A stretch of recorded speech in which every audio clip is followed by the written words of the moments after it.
Okay, so in this video, we're going to be asking ourselves the question, what do the series and parallel resistor laws actually mean? And we're going to explore their significance and how they help us in simplifying difficult circuits. In terms of what we're going to look at in this video, we're going to first ask ourselves, what are the series and parallel resistor laws? Make sure we know what we're talking about. And then what we're going to do is explore their significance if you're a power supply, if you're taking ammeter readings, or if you're taking voltmeter readings. And then finally, we'll look at how we can use them to simplify fairly complex circuits. So let's first remind ourselves what the resistors laws are. So essentially, if we're in series, if you want to know the total resistance of two resistors, we just add their resistances together. That's our series law. If they're in parallel, like you can see on this diagram, we add together the reciprocals, and then once we've got that value, we take the reciprocal of that, and that will tell us their total resistance. So this is what we mean by the resistor laws. Okay, so the general upshot of these laws is if you add more resistors in series, you increase the total resistance. If in parallel, if you add more resistors in parallel, you decrease the total resistance. That's the those are the general rules you take away here. Let's explore what the significance of the resistor laws is if you're a power supply in a circuit. So here we've got two diagrams. So we've got on the left, we've got two separate resistors, and on the right hand side, we've got those two resistors combined using the series resistor law. So if you're the power supply in this circuit, you will supply an identical current. So essentially, that's what one of the reasons we might use these resistor laws. If we want to work out what the current through the battery is, if we can combine all the resistances in the circuit together, we can figure out what that is. So the current in both circuits would be 6 divided by 15, so 0.4 amps. So as far as you're concerned, if you're the power supply, these two circuits are identical. There is no difference whatsoever between them. Okay. We could do the same thing with parallel. So let's say we have two 10 ohms in parallel with one another. So how have we arrived at our value over the right hand side? So we've done 1 over 10 plus 1 over 10, which is 2 over 10. That means that R is 10 over 2 is equal to 5 ohms. So that's how we've arrived at the value you can see on this right hand side here. So essentially, as far as the power source is concerned, the current on the left coming out here, and we're talking specifically about the current that's going through our battery here.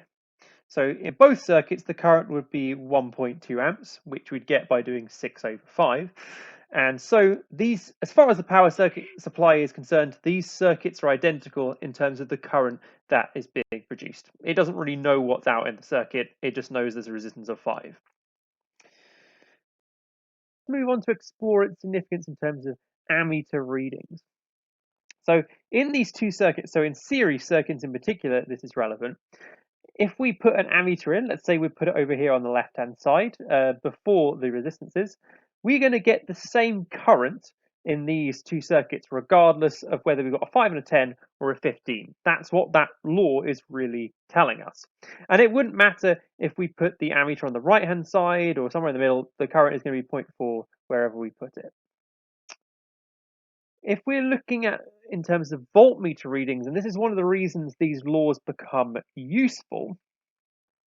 So on the left-hand side, you can see we've got the two 10 ohms in parallel with one another, which the laws tell us could be replaced by a 5 ohm resistor by itself. So if we put a voltmeter across the two parallel 10 ohm resistors or across this 5 ohm resistor, it would measure the same value, and it would actually measure 3 volts, because obviously the 6 volts is going to get shared equally between 5 and 5. So that's what this law is telling us. If we replace the two parallel 10 ohms by one 5 ohm resistor, you'd get the same potential difference reading across them, and that's a useful thing in terms of working through circuits. So what we're going to look at is how we can use these laws to simplify more complex circuits, and that's the real reason we want to use these resistor laws most of the time. But before we can do that, we need to be able to identify resistors that are in series and those that are in parallel. And we also need to recognize when they're neither of those two, because we can only apply the series law if they're in series, and we can only apply the parallel law if they're in parallel. If they're neither series or parallel, we can't use the laws on them yet. Okay, so if we have a look at this circuit, so I'm gonna ask you to pause the video. Can you identify any resistors that are in series with each other? So maybe you think the 5 and the 2 ohm are in series, so that would be one set that are in series. So pick all the ones that you think are in series with one another, and also pick the ones that you think are in parallel with one another, and then we'll take a look at what we should have. Okay, so now you've done that.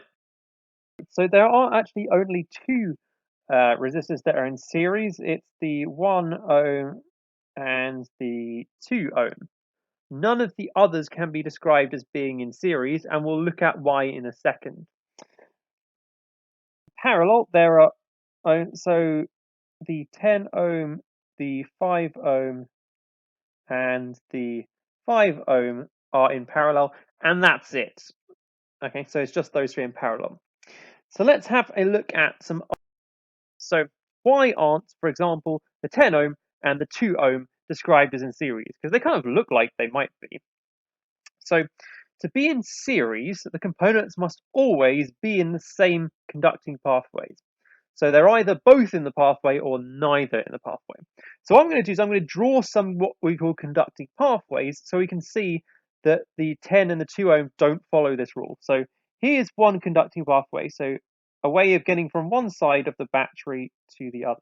So we could go here, okay? And we're like, okay, so both of them are in that conducting pathway. Okay, so maybe they are in series, but the rule is they must always be in the same conducting pathway. So if we draw a second conducting pathway, so here we go, let's do it in blue. I'm going to come on later, but this time we're going to go through the 5. So you can see that the 2 ohm is in that conducting pathway, but the 10 ohm isn't. So that's why we don't describe them as in series. They have to always be in identical conducting pathways. So you can see that the 1 and the 2 ohm are in both of those conducting pathways. And if I draw the third possible one, so let's do that in green. Here's the third possible conducting pathway.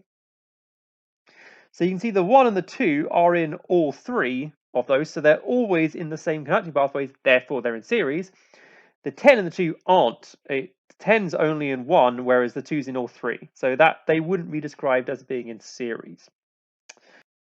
Have a look at the same thing for parallel. So to be in parallel, the components must always be in different conducting pathways.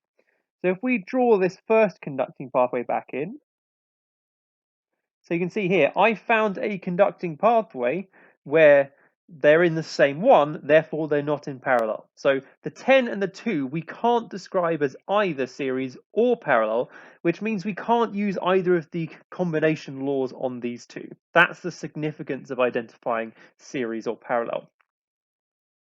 So what we're going to do is look at how we can simplify what is a reasonably complicated circuit here on the left. So the first thing we can do is we identified that these two, the 1 and the 2, are in series, which means we can just add together their resistances, and that gives us this 3 ohm here on the right hand side. So that would be our first simple step. We could have dealt with the parallel ones first, but I usually deal with series because it's the easiest one to do straight off the bat.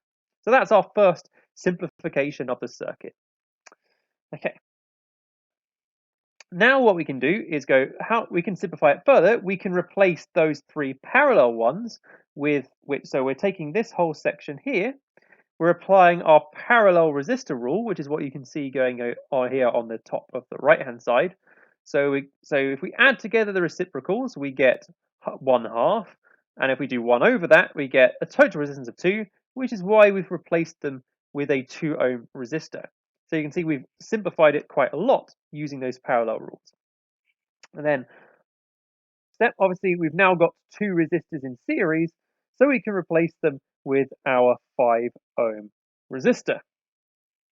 Okay, so why might we want to do this? So this simplified circuit over here on the left hand side would allow us to work out the potential difference across the parallel section. Okay, so you can see here, because this one is essentially 2/5 of the total resistance, you get 2/5 of 6 volts across there.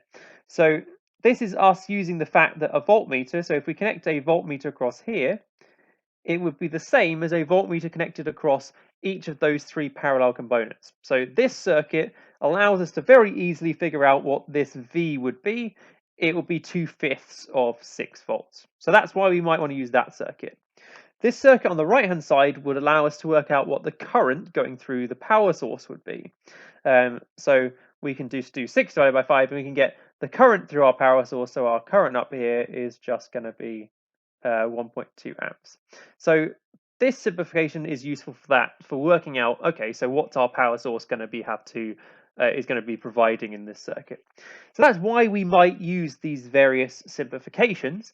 And once we know, for example, what the potential difference is across the 2 ohm resistor, that will then allow us to figure out what the currents are through each of the separate resistors. Okay, so let's actually do that. So I'm going to call them I1, I2, and I3. So we know the potential difference across this section is 2.4. So essentially, if we had a voltmeter here, it would read 2.4 volts across this section here. So essentially, we can figure out what I1 is by using the potential difference divided by the resistance. Well, the potential difference is 2.4. The resistance is 10, so we can see that it's going to be 0.24 amps. We can do the same thing for I2. Again, we're going to use V over R. They're all in parallel, so they all have a potential difference of 2.4. This time we're going to divide by 5, so it's going to be double that one. And then I3 is going to be exactly the same because we're doing exactly the same calculation. And then let's call this one I4. Now we already know what that is. We worked out is 1.2, but let's actually find out. So our I4 should be each of those 3 currents added together. So it should be 0.24 plus 0.48 plus 0.48, which when you add them together does indeed come out as 1.2 amps, exactly as we calculated previously. Once we'd simplified the whole circuit to 1.5 ohm resistor, we figured out that. So you can see that that's how it works. So this is why all of these combination laws are useful. They allow us to figure out, say, what this potential difference 2.4 is here, or they allow us to work out what that current I4 is without working out all these little currents in between here. So it's a very powerful tool for analyzing circuits.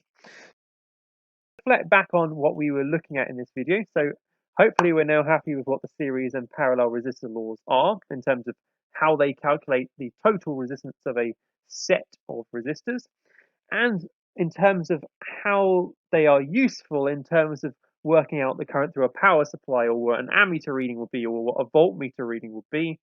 And hopefully you're familiar with how we can use them in a complex circuit, including identifying resistors that are in series and in parallel with one another.